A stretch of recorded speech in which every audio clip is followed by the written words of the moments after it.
We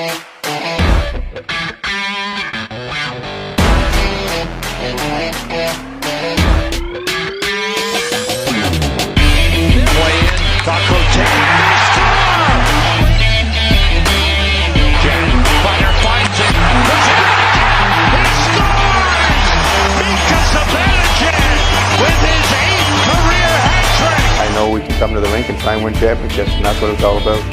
When you look from the outside and you watch this team, I know we're going to have a real good, solid hockey team this year. What's going on, and welcome back to Fireside Rangers. I'm your host, Eric Wilson, doing a little solo episode today to break down some breaking news that just came out. The New York Rangers have traded Ryan Reaves to the Minnesota Wild. It's something that we all kind of saw coming at this point. He hasn't played the last couple of games. He's been a healthy scratch. And it turns out when he was scratched from the game against LA last night, he requested a trade, and the Rangers moved very quickly to send him to the Wild, collecting a fifth-round pick in return, which I think is pretty much a solid pick for him. You know, you're not going to get anything too crazy out of him. It is a shame because when we did acquire him from Vegas, we did have to give up a third-round pick. That wasn't my favorite trade in the world, but I'm just happy that we got something back and got some good time out of Ryan Reaves.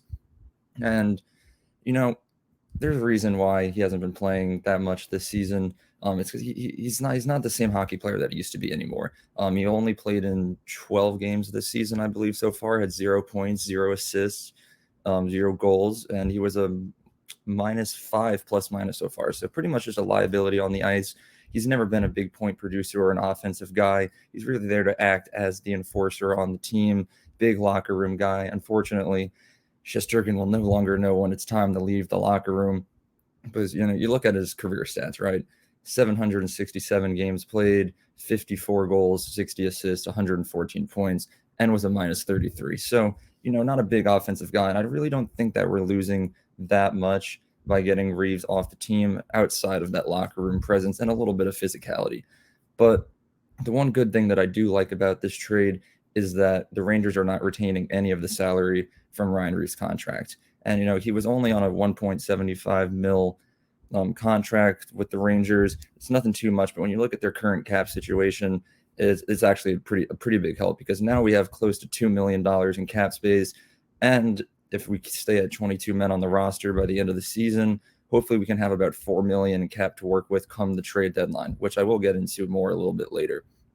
But obviously, the biggest thing that's going to come out of this is what are the lines going to look like? Now, as I just previously mentioned, Reaves hasn't been playing the last couple of games, so nothing drastic is going to change. You know, it's going to be something pretty similar. But on the problem of lines, I think the lines that we've been working with the last couple of games on this road trip, they haven't been that great.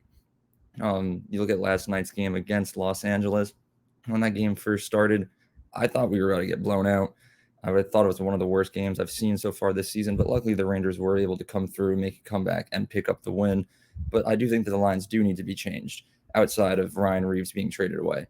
And my ideal lineup right here, I would have a first line of Kreider, Zibanejad, Kakko, a second line of Panarin, Trocheck, Lafreniere, a third line of Goudreau, Hedel, and Gauthier, and a fourth line of Blake, Carpenter, and Vesey. So it's really just solidifying Gauthier in the lineup at this point with Ryan Reaves being gone. He's been playing pretty good so far this season, so I honestly don't have any complaints about that. But I would move him up to the third line as well.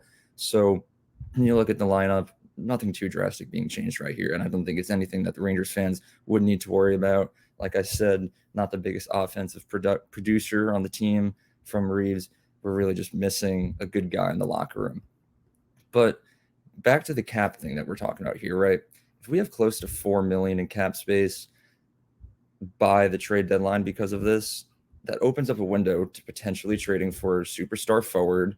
One that I've always been talking about, I know Anthony's been talking about a lot, is Patrick Kane. Now, Patrick Kane might be a hard trade to pull off because he is making a decent amount of money.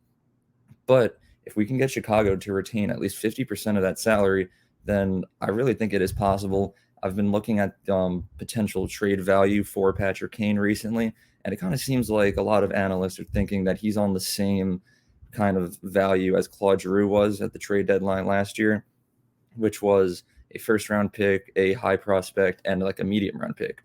So if we're looking at this right now, to trade for Patrick Kane with the money we have, I'd be fully willing to give a first-round draft pick, one of our high prospects, definitely not Brennan Othman. We definitely need him. So anyone other than Brennan Othman, and like a third-round pick. And I think that's enough. Maybe throw in a couple extra picks to get Chicago to want to retain that salary. But I think it's a trade that Chicago would be willing to take, and I think it's something that we can pull off. So if you really just think about it, by getting rid of Ryan Reaves, you opened up a window to pick up a superstar forward. Now, there's a lot of guys out there who will be on the trade block come the trade deadline who aren't Patrick Kane, but I do think that he is the best option that we should be looking for. So you look at the positives and the negatives here. I don't really see anything wrong with this. So, yeah, that like pretty much covers everything on this trade. It's not a blockbuster trade, but it is sad to see him go. I am going to miss seeing all the videos of him going, Chesty, release us, and then everyone gets hype and goes out.